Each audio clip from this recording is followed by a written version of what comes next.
좋은 아침입니다. 창세기 30장 14절에서 24절 말씀 보도록 하겠습니다. 14절 밀 거둘 때 르우벤이 나가서 들에서 합 한 채를 얻어 그의 어머니 레아에게 드렸더니 라헬이 레아에게 이르되 언니의 아들의 합 한 채를 청구하노라. 15절 레아가 그에게 이르되 내가 내 남편을 빼앗은 것이 적은 일이냐? 그런데 내가 내 아들의 합 한 채도 빼앗고자 하느냐? 라헬이 이르되 그러면 언니의 아들의 합 한 차 대신에 오늘 밤 내 남편을 언니와 동침하게 하리라. 16절 저물 때 야곱이 들에서 돌아오매 레아가 나와서 그를 영접하여 이르되 내게로 들어오라. 내가 내 아들의 합 한 채로 당신을 샀노라. 그 밤에 야곱이 그와 동침하였더라.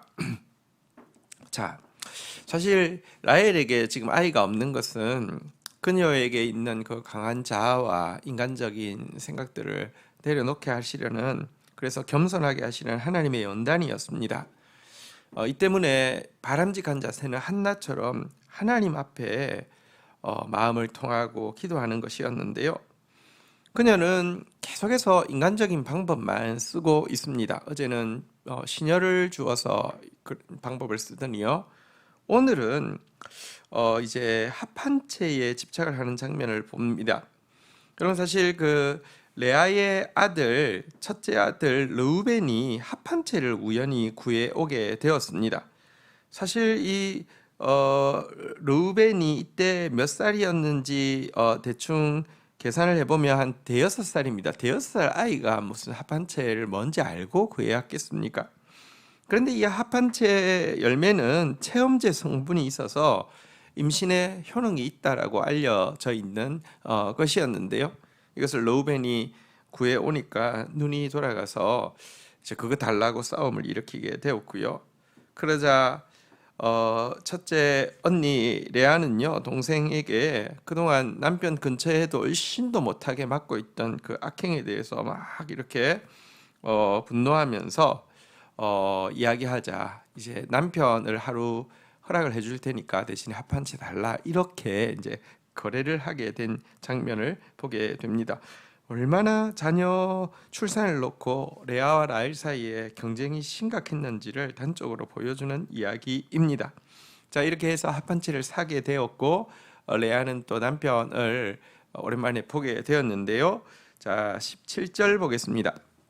하나님이 레아의 소원을 들으셨으므로 그가 임신하여 다섯째 아들을 야곱에게 낳은지라. 18절 레아가 그에게 이르되 내가 내 시녀를 내 남편에게 주었으므로 하나님이 내게 그 값을 주셨다 하고 그 이름을 이사가리라 하였으며, 19절 레아가 다시 임신하여 여섯째 아들을 야곱에게 낳은지라. 20절 레아가 이르되 하나님이 내게 후한 선물을 주시도다. 내가 남편에게 여섯 아들을 낳았으니 이제는 그가 나와 함께 살리라 하고 그의 이름을 스불론이라 하였으며, 21절 그 후에 그가 딸을 낳고 그 이름을 디나라 하였더라. 자, 일이 이상하게 돌아갔습니다. 레아가 그렇게 해서 남편을 오랜만에 이렇게 만나게 되었는데요, 이 일이 계기가 되어서 사실은 레아는 태가 다쳤었거든요. 내 아들을 놓고 태가 다쳤다라고 성경에 기록이 되어 있는데요, 다시 하나님의 긍휼을 덧입게 되었습니다. 가난하고 슬픈 마음을 가진 레아의 기도를 하나님이 들어주신 것입니다. 그래서 또 아들이 둘이나 태어나고요, 딸이 태어나게 되었습니다. 3명을 낳는다고 하면 최소한 3년이 걸릴 텐데요, 이 3년의 기간 동안 합 한 채를 사면서 이렇게 근처에도 얼씬 못하게 하던 언니를 남편한테 이렇게 들어가게 했던 라헬은 얼마나 후회를 했겠습니까? 또 후회를 하면서 자신의 계산과 자신의 수단이 얼마나 헛된 것인지를 깨닫고 하나님 앞에 매달리는 시간을 가지게 되었을 것입니다. 여러분, 성경은 이렇게 이야기합니다.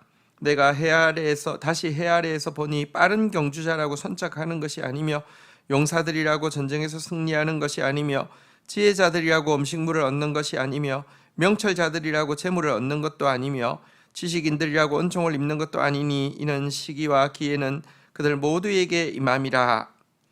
여러분, 머리 좋은 걸로 또 말빨 센 걸로 하면 라헬이 1등일 텐데요. 방법이 없었습니다. 라헬 혹은 또 자아가 강한 사람들에게 필요한 것은 더 나은 방법이나 더 많은 집착이 아니라 하나님의 뜻과 하나님의 때 앞에서 겸손해지고 그분 앞에 기다릴 줄 아는 더 큰 믿음이 필요했음을 보여주게 됩니다. 이 일을 계기로요 22절부터 보겠습니다. 하나님이 라헬을 생각하신지라 하나님이 그의 소원을 들으시고 그의 태를 여셨으므로 23절 그가 임신하여 아들을 낳고 이르되 하나님이 내 부끄러움을 씻으셨도다 하고 24절 그 이름을 요셉이라 하니 여호와께서 다시 다른 아들을 내게 더하시기를 원하노라 하였더라. 자, 이 레아가 새 아이를 낳는 기간 동안에 가난해지고 겸손해진 그녀를 또 하나님은 불쌍히 여기셨습니다. 여러분, 그래서 또 요셉이란 아들을 얻게 해 주셨습니다. 여러분, 우리가 사는 길은 하나님께 불쌍히 여김을 받는 것입니다. 하나님의 은혜와 긍휼을 받는 것입니다. 그리고 하나님의 은혜와 긍휼을 이끌어내는 가장 큰 힘은 인간적인 욕심, 집착, 인간적인 의지, 방법이 아닙니다. 그것은 가난하고 겸손한 마음입니다. 마리아는 하나님의 역사하시는 일에 대해서 이렇게 노래했습니다. 내 마음이 하나님 내 구주를 기뻐하였음은 그의 요종의 비천함을 돌아보셨습니다. 보라, 이제 후로는 만세의 나를 복이 있다 일컬으리로다. 여러분, 하나님이 돌아보시는 것은 비천함을 돌아보십니다. 가난한 마음, 겸손한 마음을 돌아보십니다. 하나님 앞에서 가장 가난하고 겸손한 사람 되기를 주의 이름으로 축복합니다. 주신 말씀 붙잡고 기도하며 나가도록 하겠습니다. 하나님 아버지, 감사합니다. 라헬이 아직까지 인간적인 방법을 놓지 못하고 인간적인 집착과 또 인간적인 의지와 인간적인 욕심으로 일한 것이 그렇게 경계하고 그렇게 시기했던 언니로 하여금 도리어 닫힌 태를 열게 하고 새 자녀나 다시 출산하게 하는 결과를 낳았음을 보게 됩니다.